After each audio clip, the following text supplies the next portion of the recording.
Ujul the Skulltaker, Khorne's champion, the blooded wanderer, the slayer of kings, is he the greatest of the blood gods' exalted bloodletters? Has this Herald of Khorne ever failed to claim a skull for his dark master? Let's find out in this episode of The Demon You Know. A long time ago, before becoming a demon prince of Khorne, his name was Verkus. He was a renowned Kurgan warlord of the Dolgan Tribe. It is said that by uniting many tribes, he assembled a mighty army and led it against the forces of the Tong-Savig Empire. In his march, hundreds of warlords were defeated, their warbands swallowing the numbers of the Dolgan army. Verkus led his army into numerous victorious battles and skirmishes with the Tsavag forces.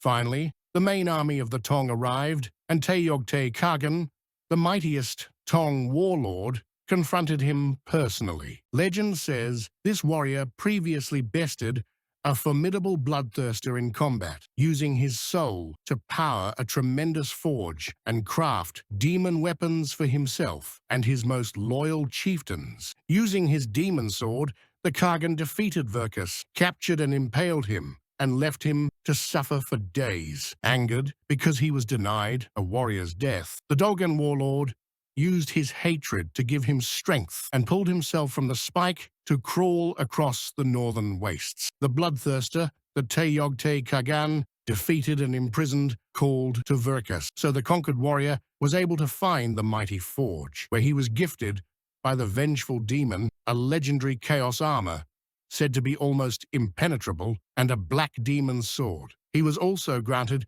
enormous strength and physical regeneration. Thus, Verkus was reborn as Ujul the Skulltaker. The Skulltaker spent the following years collecting skulls for the blood god. Hundreds of chieftains, warlords, and even ogres of the Marichua tribe were vanquished. His most famous victory to that point came when he killed the chaos dragon Shanith. Ujul, though, was given a mission by the demonic forge to avenge the imprisoned bloodthirster. Thus, he went back to the Tonglands. Such was the trail of destruction and the pile of skulls he collected that Teyogte Higan had to go and stop him personally. The ensuing battle was ferocious. They clashed for days. Finally, they both mortally wounded each other. Yes, the fight was actually a draw with no clear winner. Nevertheless, their faith was not the same. The blood god claimed Kagan's soul for an eternity of torment and punishment for humiliating one of his great bloodthirsters. In contrast, he rewarded Ujul with ascension to demonhood, even though he was hardly victorious. The blood god does not care where the blood flows from as long as it does.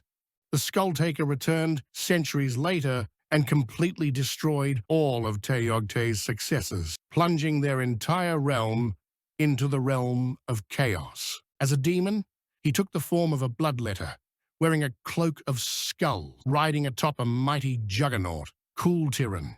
He travels the realm of chaos and the mortal world, going from fortress to fortress, challenging all warriors. Those foolish enough to accept are met with a swift death, as Ujul takes their skulls as trophies for his dark master.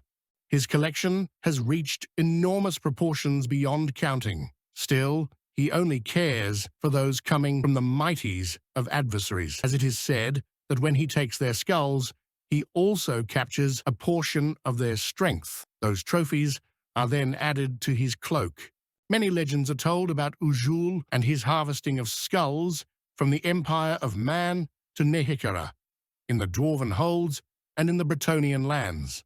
All end with his victory, and mighty adversaries losing their heads, except one. A well-known immortal legend tells that the Slayer of Kings met Sigmar himself in battle in the World's Edge Mountains, where they fought for 3 days without pause. Ultimately, the warrior god's skull was one the exalted bloodletter could not claim. Sigmar defeated him, banishing him back to the Brass Citadel. Demons have elephant memories, so from that day onwards, Skulltaker made it a priority to challenge and destroy any Imperial hero he could find. We have another video telling the story of another mighty champion of the blood god, Arbal, the undefeated, the destroyer of Khorne. Check it out. But before you go, please consider liking this video and subscribing to our channel. And if you have any preferences on what other fantasy characters we should cover in our videos, let us know in the comments.